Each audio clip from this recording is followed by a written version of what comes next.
तीन खाड़ी देशों में अमेरिका सैन्य अड्डों को मिसाइल धमाकों से दहला दिया है।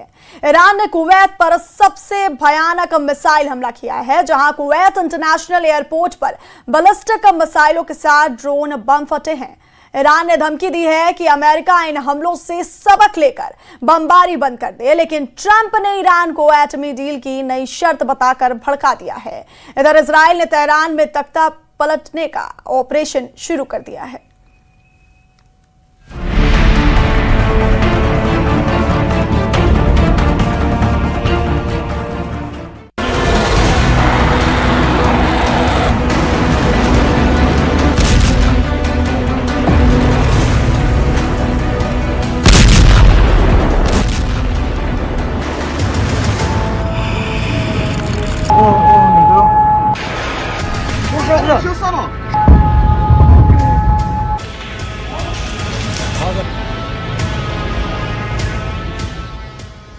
तेल के जहाज पर बमबारी,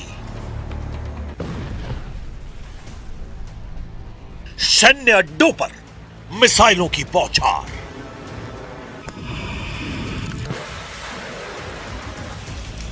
यह कैसा सीज फायर है जहां बातें कम, बारूद ज्यादा बरस रहा है। अमेरिका, ईरान दोनों जबरदस्त हमला कर रहे हैं। ईरान ने कहा अभी 3 अड्डों को तोड़ा है, 13 सैन्य अड्डों पर हमला बाकी है। ट्रंप की धमकी लिख कर दो, नहीं बनेगा एटम बम, वरना मुस्तफा का नंबर। कुवैत में ईरान के ड्रोन धमाकों में मौत की खबर से अमेरिका सन्न हो गया है। ईरान ने अमेरिका को मदद देने वाले 3 देशों को मिसाइल से फोड़ डाला है।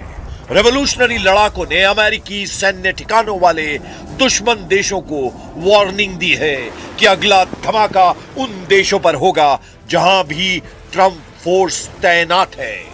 वहीं अमेरिका ने 4 दिनों में चौथी बार ईरान के केशम आइलैंड पर हमला किया है।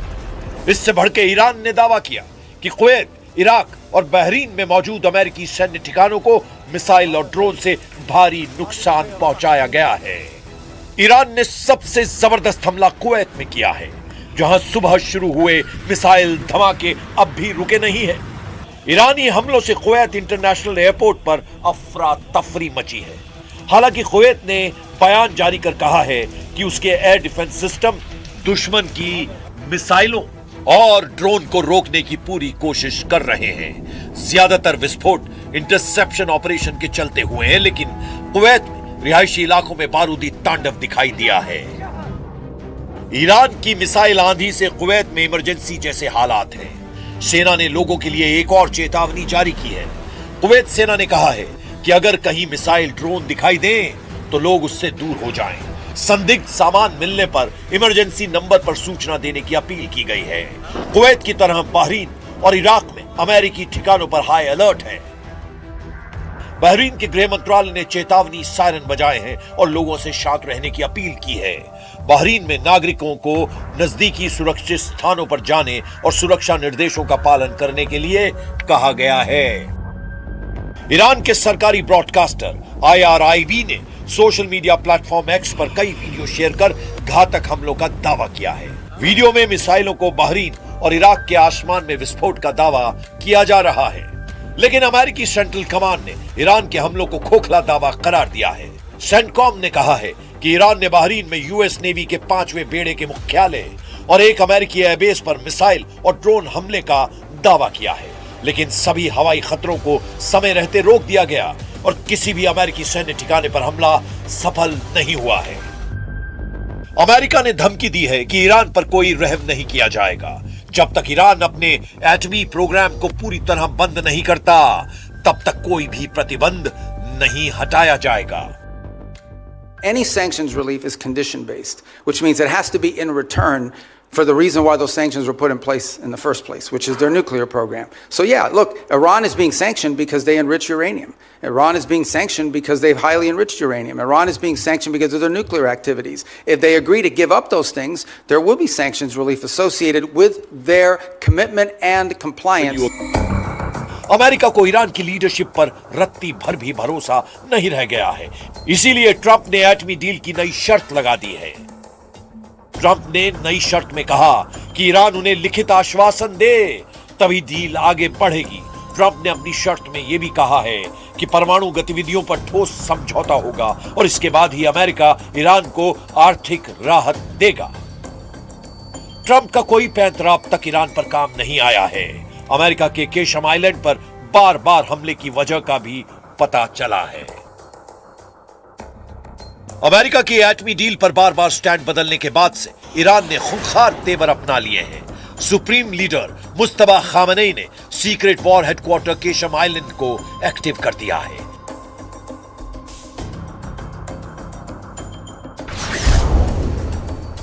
केशम आइलैंड फारस की खाड़ी में ईरान का सबसे बड़ा द्वीप है।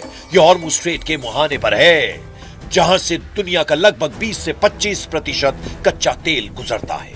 135 किलोमीटर लंबे आइलैंड में पहाड़ियों के नीचे ईरान ने सुरंगें और बंकर बनाए हैं। इन सुरंगों में सैकड़ों मिसाइलें तैनात की गई हैं। इन्हें मिसाइल फार्म भी कहा जाता है, जहां से ईरान लंबी और मीडियम रेंज की मिसाइलों को आसानी से लॉन्च कर रहा है। ये मिसाइलें फारस की खाड़ी में मौजूद किसी भी दुश्मन के जहाज को हिट कर रही हैं। मुस्तफा का यह अंडरग्राउंड युद्ध मुख्यालय गेम चेंजर साबित हो रहा है। ईरान ने केशम आइलैंड को ट्रंप के जंगी बेड़ों की तर्ज पर बना रखा है। इस आइलैंड की पूरी फिल्म ईरान ने रिलीज कर दुश्मनों के होश उड़ा दिए हैं। समुद्री मोर्चे पर ईरान ने अपना इरादा साफ कर दिया है। ईरान के हजारों ड्रोन अमेरिका की नौसेना पर हमले के लिए तैयार हैं। ईरान ने हॉर्मुज के आसपास टापुओं पर लड़ने के लिए अपने टैंक समंदर में उतार दिए हैं। ईरान के कमांडो भी सुरंगों से निकलकर लड़ने को तैयार हैं।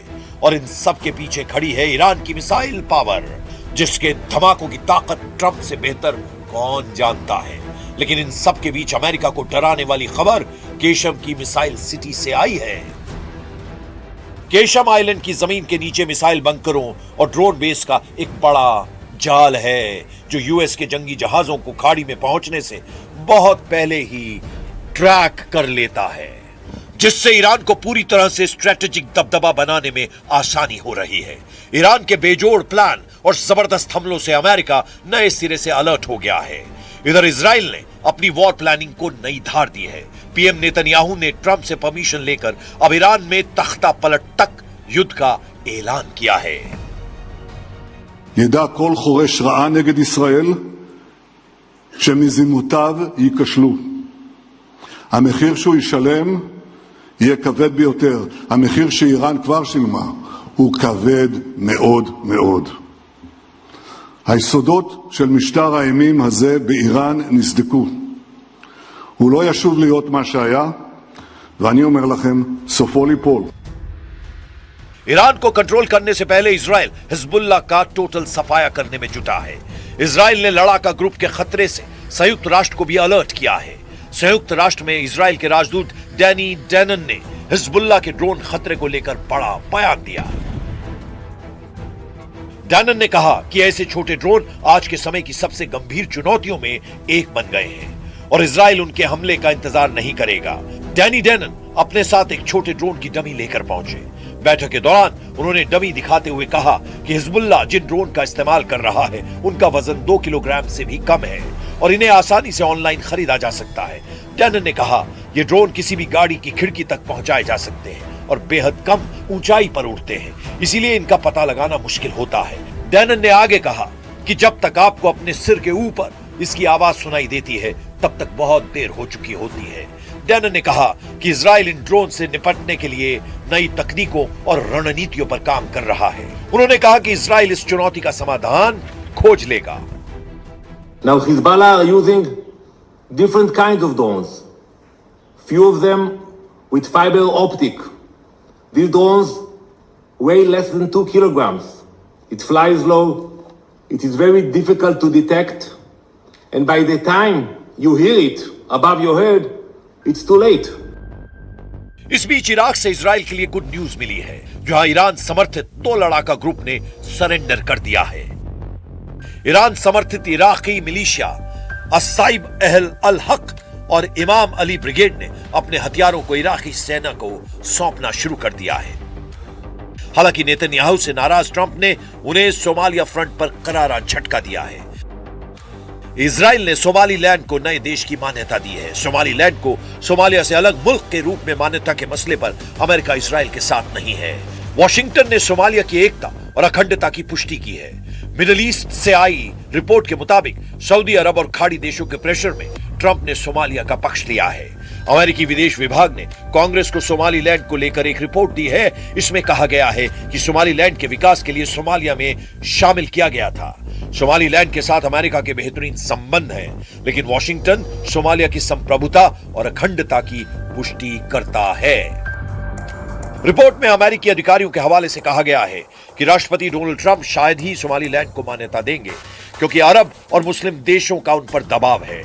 सऊदी, कतर और पाकिस्तान जैसे देशों ने इसका खुलकर विरोध किया है।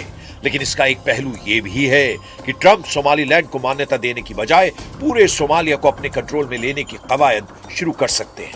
ट्रंप ने कई मौकों पर सोमालिया की सरकार और व्यवस्था की तीखी आलोचना की है। ट्रंप सोमालिया को बेईमानों का देश कहते हैं।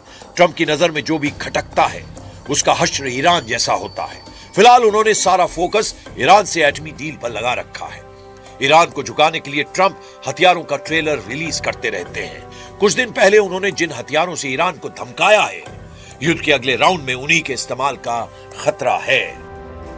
ट्रंप ने अपने social media platform truth social पर एक वीडियो जारी किया था, जिसमें उनका एयरफोर्स 1 विमान, फाइटर जेट्स और परमाणु बम वर्षकों के बीच उड़ता हुआ नजर आ रहा था। इस वीडियो में एयरफोर्स 1 के साथ F-15 फाइटर जेट, B-1 और B-2 बॉम्बर भी थे। बीच में अमेरिकी राष्ट्रपति का विमान एयरफोर्स 1। ये फॉर्मेशन दिखाकर ट्रंप बतलाना चाहते हैं कि अमेरिका के हमले का वो कैसे नेतृत्व कर रहे हैं। लेकिन ईरान जिस जिद से जंग के मैदान में डटा है, उसकी कोई काट नहीं है।